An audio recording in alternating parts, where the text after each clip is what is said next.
जय श्री राधे। जय श्री राम।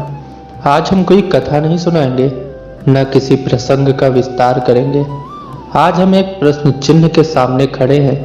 क्या भारत अब वही भारत है जहां संतों की वाणी को वचन मानकर उसे सिर झुकाकर स्वीकार किया जाता था? दोस्तों, कुछ दिन पूर्व वृंदावन से एक ऐसी खबर आई जिसने पूरे संत समाज को झकझोर दिया।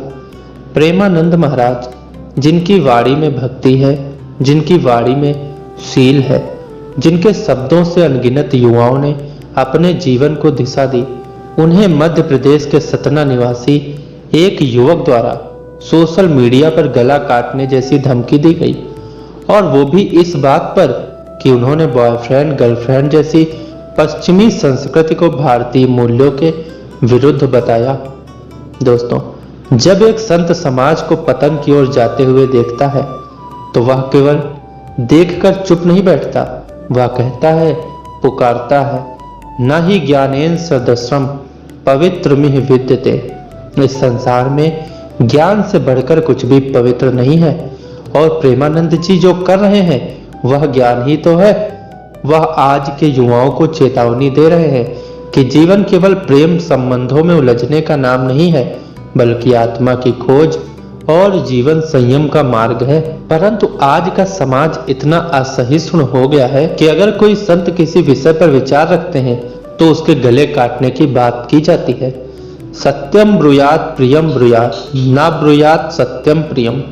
सत्य कहो पर प्रिय ढंग से कहो, लेकिन सत्य को इसलिए मत छोड़ो कि वह अप्रिय है। दोस्तों, क्या प्रेमानंद जी ने किसी का नाम लिया? नहीं। क्या उन्होंने व्यक्तिगत आक्षेप किया? नहीं। उन्होंने तो केवल समाज की गिरती हुई मानसिकता पर प्रश्न उठाया था, और प्रश्न उठाना अपराध नहीं, ये धर्म है। संतः स्वयं पराधानपि क्षमन्ति गुणान अन्येषां पश्यन्ति। दोस्तों, संत अपने ऊपर हुए अपराध को भी क्षमा कर देते हैं और दूसरों में गुण ही देखते हैं। लेकिन आज जिन संतों के कारण लाखों युवा नशा छोड़ते हैं, ब्रह्मचर्य अपनाते हैं, सत्संग की ओर आते हैं, उन्हीं संतों को गालियां देना, उन्हें धमकाना, ये कैसा अधर्म है? धर्मो रक्षति रक्षितः, ये तो सब कहते हैं, लेकिन आज यदि हम चुप रहे तो कल कोई और संत इस लक्ष्य का शिकार बनेगा और यह श्रृंखला रुकेगी ही नहीं। हमारे ऋषियों की वाणी, संतों के उपदेश, यह केवल प्रवचन नहीं है, बल्कि संस्कृत की रक्षा की दीवारें हैं। हम विरोध ना करें, ये तो ठीक है, पर समर्थन भी ना करें। कभी सोचा है, एक युवक जो फेसबुक पर खुलेआम कह रहा है गला काट देता, और आज तक कोई शिकायत नहीं, कोई गिरफ्तारी नहीं। न्यायो ही धर्मस्य मूलम। दोस्तों, न्याय ही धर्म का मूल है। क्या यह अन्याय नहीं कि एक संत असहाय हो जाए? समाधान हिंसा नहीं, बदला नहीं, समाधान है सद्बुद्धि का जागरण। हम उस युवक से नफरत नहीं करते, बल्कि यह चाहते कि वह प्रेमानंद जी का कोई एक सत्संग दिल से सुने, उसे समझे। वह स्वयं रो पड़ेगा, वह जान जाएगा कि जिसे वह आज गाली दे रहा है वह तो उसके कल्याण की ही बात कर रहे हैं।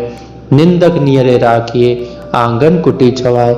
निंदक को पास रखो, वो तुम्हें सच दिखाता है।